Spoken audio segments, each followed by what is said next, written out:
मराठा आरक्षण जीआरला आव्हान देणाऱ्या याचिकावर आज सुनावणी होणार आहे।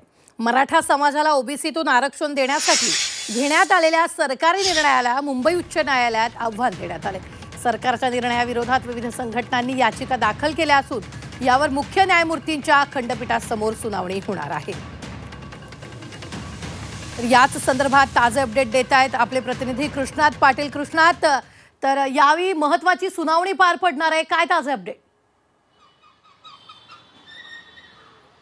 मनोज जरांगे पाटील यांच्या नेतृत्वात मुंबई या ठिकाणी जे मोठं आंदोलन करण्यात आलं होतं, त्यानंतर सरकारनं तात्काळ 2 सप्टेंबर रोजी जो जीआर काढला गेला होता, ज्यामध्ये मराठा लोकांना, मराठा समाजाला कुणबी प्रमाणपत्र देण्यासंदर्भातला तो एक जीआर होता, ज्याला काही ओबीसी संघटनांनी विरोध केला होता आणि त्यानंतर काही जनहित याचिका देखील मुंबई हायकोर्टामध्ये दाखल झाल्या होत्या। परंतु ह्या हायकोर्टातनं या जनहित याचिका या फेटाळून लावल्या होत्या आणि सांगितलं गेलं होतं की तुम्ही रीट याचिका दाखल केला। त्यानंतर काही रीट याचिका या दाखल झालेल्या आहेत। या सर्व रीट याचिका एकत्रित करण्यात आलेल्या आहेत आणि त्यांच्या या रीट याचिकामध्ये प्रमुख मागणी आहे की जो राज्य सरकारनं 2 सप्टेंबरचा जीआर काढलेला आहे तो रद्द करण्यात यावा आणि त्यासाठी आज मुंबई हायकोर्टामध्ये या याचिकांवर सुनावणी होणार आहे। या याचिकांच्या माध्यमातून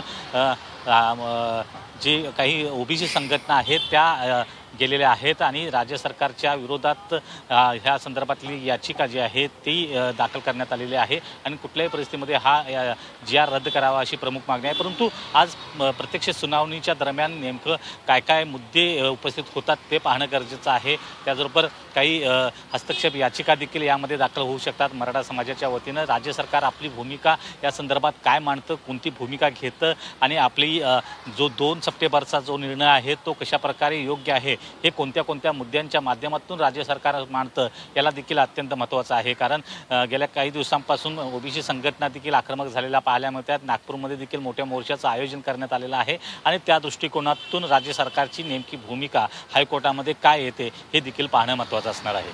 निश्चित धन्यवाद कृष्णात, ताजे अपडेट देण्यासाठी। आम्ही वेळोवेळी तुमच्याकडून या संदर्भातले ताजे अपडेट घेत राहणार।